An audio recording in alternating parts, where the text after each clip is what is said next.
Hey all, Mac here. By request, I've decided to make a Gley Infinite Rocket build guide, and this build utilizes her 1 Frenzy and 3 during Frenzy to have infinite rocket spam using the Vestigial Organ weapon. Now, I need to preface this build guide by saying very clearly, do not play this build unless you really need a bosser quickly with low investment, because this build pales in comparison to the other Gley builds that are currently available with much greater investment. Now, that being said, for a cheap option, and frankly, for what was the first character that I built, this is a decent build. It gets the job done, it's able to clear all the hard mode dungeons, and it is very tanky for what it's worth. And yeah, let's get into it. Okay, so straight up the bat, we can take a look at our stats. We mainly have 43k defense and 16k HP. This is going to be really tough to die with. Like, you're basically not wanting to get any more defense over 50k, and 16k HP is already really good. And so this build is extremely tanky, even if you're sacrificing HP. And overall, it's able to tank most bosses. You can take multiple pyro beams if you really need to, though it's more there to make up for the fact that you will be hit here and there if you're just standing still spamming rockets at the boss. Alright, so now let's get into the modules. I need to preface this by saying that Predator Instinct is absolutely not necessary. This is only really good anyways when you're just constantly spamming rockets out. But if you have to pause at all, it definitely is not really all that applicable. It drops off fairly quickly. And as such, you can take this out, and instead, if you're, for instance, mobbing with Gley, you could take Predator Instinct off and Walk a Tightrope off, and you can put in HP Collector instead. And this is going to give you basically invincibility during any hard mode mission or during any mobbing. Now, the actual build for bossing, this is what I use.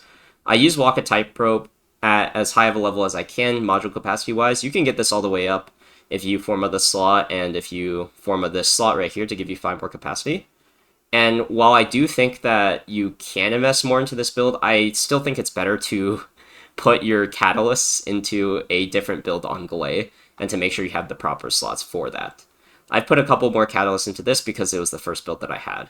But nevertheless, we need to get duration and cooldown, and we need to balance enough of this to basically make our 3 near permanent.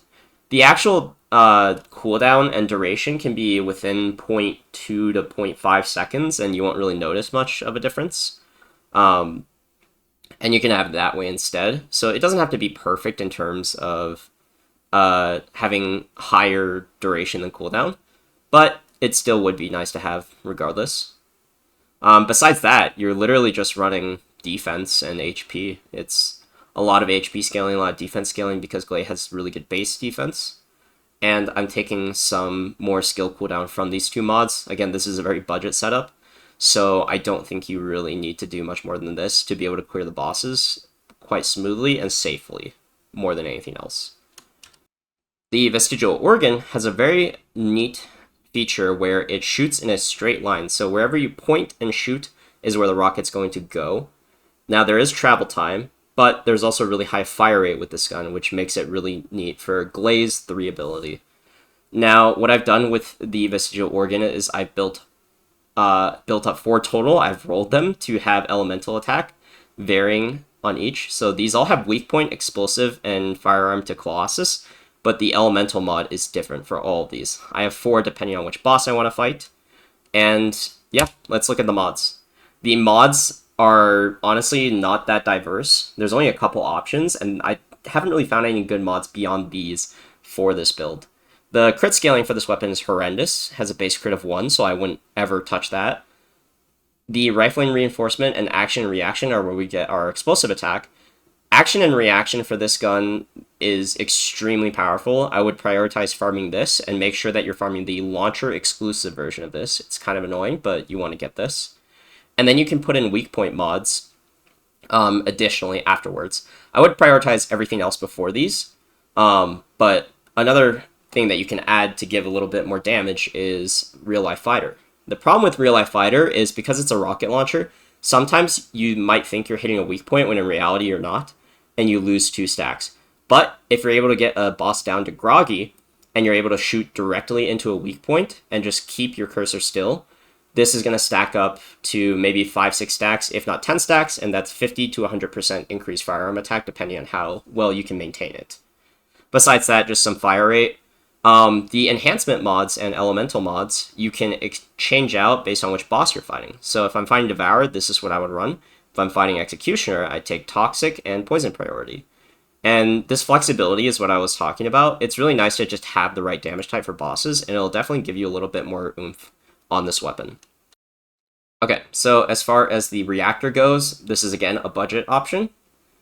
Because we're using Vestigial Organ, there's absolutely no point to getting an ultimate Reactor, and in fact it'd be giving us of 40% skill power. But the only substat that matters for this Reactor is skill duration up or skill cooldown. This is again to help us balance out the 3 cooldown and duration, and getting an orange line of duration up is just going to make it a lot easier for you to play around with your mods and get more HP and defense. The external components I'm running are literally just a mix and match set. I'm running these set pieces to make sure that I have enough duration again. This little 5.7% skill duration actually puts me at a very comfortable spot for my 3 uptime. But other than that, I'm just taking a defense with max HP roll on my auxiliary power and a max HP with resistance on my processor. These are, again, just budget pieces that I just found while farming bosses or doing whatever missions. So, again, a lot of flexibility here. If you can run the 2-set Annihilation, it would be ideal. If not, and you can find duration somewhere else, or you can get a skill duration up and skill cooldown Reactor, then you probably won't need this, which means you can probably run higher defense and HP. Alright, so this build is actually super easy to play. It's one of the other upsides of this build compared to other Gley builds. But all you need to do is click your Frenzy, which is your 1, and once you've used this, your 3 changes to give you infinite ammo instead. And even if you have 0 bullets in your weapon, like I do right now in this launcher, if I use my 3, I can shoot infinitely. Now, if you track your buffs on the left side here, you can see we have Frenzy, 2 Frenzy icons.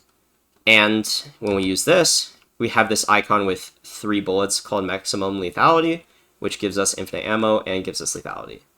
The stack of 2 with the gun and the clock is our Predator Instinct, and this is going to give us bonus firearm damage while we're continuous shooting. You can see the second we stop shooting, it just drops off. So Predator Instinct really requires you to just sit still, plant, and shoot at a boss, and I think it's mostly applicable while you're fighting a boss in its groggy state. You can also see occasionally the whenever I hit a weak point, I might get a stack of Real Life Fighter. This is inconsistent on normal mobbing, but it doesn't really matter. Walk a Tightrope will only proc if you are below 50% health, so that little bonus 10% firearm attack is really hard to hit at the start of a Colossus fight. You just don't have enough time to use your 3 enough to get you to below half HP, so it's more of a thing where if you're low HP and you need to deal extra damage, you maybe stand in boss abilities or whatever, but if you're not one-phasing the boss, it's better just to play safe and survive. But yeah, there's not much more to the build.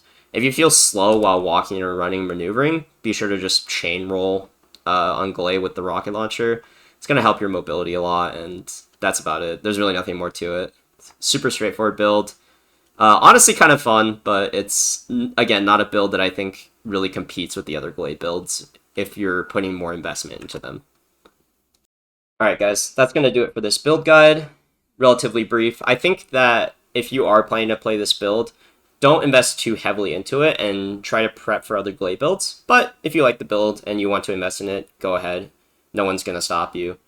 And yeah, I am going to be posting more content for the first Descendant before PoE releases its new league.